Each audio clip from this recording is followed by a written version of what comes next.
তীব্র দাবদাহে হাতির হানা অব্যাহত উত্তর বাঁকুড়ার বনাঞ্চল লাগোয়া বনবস্তি এলাকায়। গত দুদিন আগে রাতে একটি দাঁতাল হাতি বাঁকুড়া জেলার গঙ্গাচলঘাটি রেঞ্জের পাপড়াডিহি গ্রামে তাণ্ডব চালায় বলে বন দফতর সূত্রে খবর।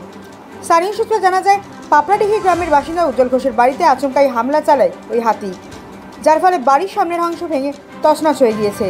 ঘটনায় আকস্মিকতায় আতঙ্কিত হয়ে পড়ে গ্রামবাসীরা। পরে সম্মিলিতভাবে হাতিটিকে জঙ্গলে পাঠানোর ব্যবস্থা করা হয়।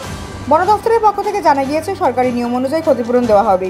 এই নিয়ে বারংবার ক্ষতি করেই চলেছে দলছুট হাতির দল, কিন্তু সঠিক ক্ষতিপূরণ দেওয়া হয় না বন দফতরের পক্ষ থেকে। যাতে সঠিক ক্ষতিপূরণ দেওয়া হয় তার আবেদন জানিয়েছেন এলাকার মানুষজন। বাড়িতে তো সবাই মধ্যরাত্রি তখন 12:30 থেকে 1টা নাগাদ। তো বাড়ির ভেতরে ঠাকুমা আর আমার 2 ভাই ছিল। তো ওরা বুঝতে পেরেছিল কিছু একটা আওয়াজ হয়েছে। তো তারা ভেবেছিল হয়তো চোর চুরি করতে এসছে। তো তারা ওই মুমেন্টে ভয় আর বাইরে বের হয়নি।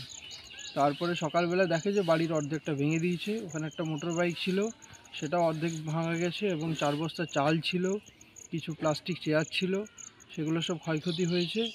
তারপরে আমাদের বাড়ি থেকে বেরিয়ে অন্য রাস্তা দিয়ে চলে যায়।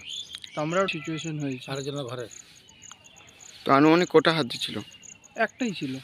আচ্ছা, কিছু যারা লোক দেখেছে তারা একটাই দেখেছে। কিছু ক্ষয়ক্ষতি করেছে? ক্ষয়ক্ষতি বলতে ওদের বাড়িতে ধান টান খেয়েছে, ওটা আমরা এতটা ডিটেলসে জানি না, যাইনি ওইদিকে। তবে আমাদের এগুলোই ক্ষয়ক্ষতি হয়েছে। ধান মোটামুটি 4-5 বস্তা ছিল, মোটর বাইকটা গেছে অর্ধেক, তার সাথে কিছু প্লাস্টিক চেয়ার ছিল, আর ওই দেওয়ালের একাংশ এবং বাড়ির অর্ধেকটা প্রায় ভেঙে গেছে। চালটা এখন নেমে গেছে, ওটা যে কোনো টাইমে ওটা ধসে পড়তে পারে।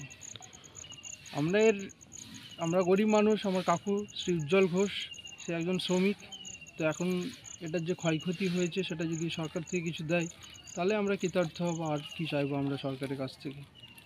ক্ষয়ক্ষতির যদি ন্যায্য আমরা যেটা দাবি সেটাই আমাদের আছে, সেটা পেলেই আমরা অনেকটা কৃতার্থ হব সরকারের কাছ থেকে।